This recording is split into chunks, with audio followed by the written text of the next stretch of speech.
First on report. കേരളത്തിലെ ഭരണമാറ്റത്തിന് ജമാഅത്തെ ഇസ്ലാമിയുടെ ഉൾപ്പെടെ ആരുടെ പിന്തുണ ലഭിച്ചാലും സ്വീകരിക്കുമെന്ന് രമേശ് ചെന്നിത്തലയും. ഇടതുപക്ഷത്തെ പിന്തുണച്ചപ്പോൾ ജമാഅത്തെ ഇസ്ലാമി മതേതരവാദികളായിരുന്നു. ഇപ്പോൾ പിന്തുണ കിട്ടിയാലും ഇടതുപക്ഷം സ്വീകരിക്കും. കിട്ടാത്തതുകൊണ്ട് മുന്തിരി പുളിക്കുകയാണെന്നും ചെന്നിത്തല പരിഹസിച്ചു.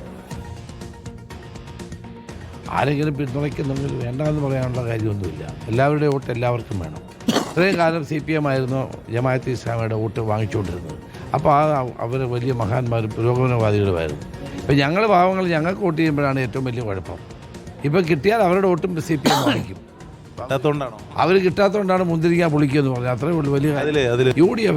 കേരളത്തിൽ ഒരു രാഷ്ട്രീയ മാറ്റം വേണമെന്ന് ആഗ്രഹിച്ച ആരെങ്കിലും ഞങ്ങൾക്ക് പിന്തുണ പ്രഖ്യാപിച്ചാൽ ആ പിന്തുണ ഞങ്ങൾ സ്വീകരിക്കും.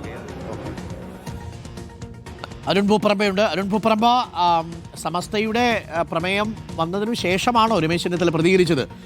കാരണം സമസ്തയുടെ പ്രമേയത്തിൽ വളരെ വ്യക്തമായി മൗദൂദിസ്റ്റുകളുടെ മതരാഷ്ട്രവാദം ചെറുപ്പക്കാരെ വഴിതെറ്റിക്കുന്നുവെന്ന് കൃത്യമായി തന്നെ പറയുന്നുണ്ട്. ആ സമയത്താണ് ജമാഅത്തെ ഇസ്ലാമിക്ക് അങ്ങനെയൊരു മതരാഷ്ട്രവാദമില്ല എന്ന നിലപാട് VD സതീശൻ പറഞ്ഞത്. പിന്തുണ സ്വീകരിക്കും എന്ന് പറയുന്നത്. സമസ്തയുടെ പ്രമേയം കൂടി വന്നതോടെ നേതാക്കൾ വെട്ടിലായോ അരുൺ പൂപ്പറമ്പ?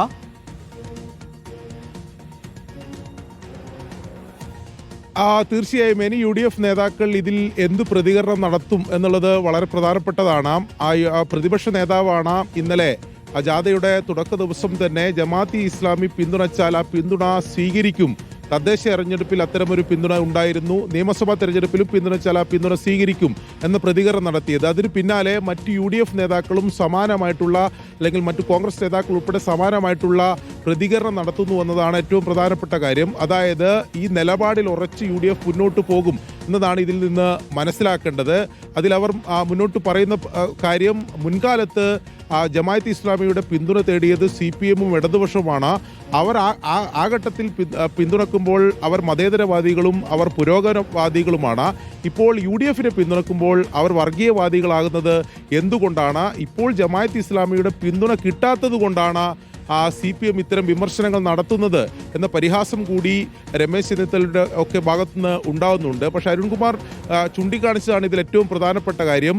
ഈ സമസ്ത സമ്മേളനത്തിൽ ഈ ജമാഅത്തെ ഇസ്ലാമിക്കെതിരെയുള്ള പ്രമേയം അവതരിപ്പിച്ചിരിക്കുകയാണ്. നേരത്തെയും ഈ ജമാഅത്തെ ഇസ്ലാമിയെ UDF പിന്തുണക്കുന്ന ഘട്ടത്തിൽ, അല്ലെങ്കിൽ അത്തരം പിന്തുണയുള്ള ഘട്ടത്തിലും സമസ്ത ഉൾപ്പെടെയുള്ള മുസ്ലിം സംഘടനകൾ ഇത്തരം വിമർശനവുമായി രംഗത്ത് വന്നിരുന്നു.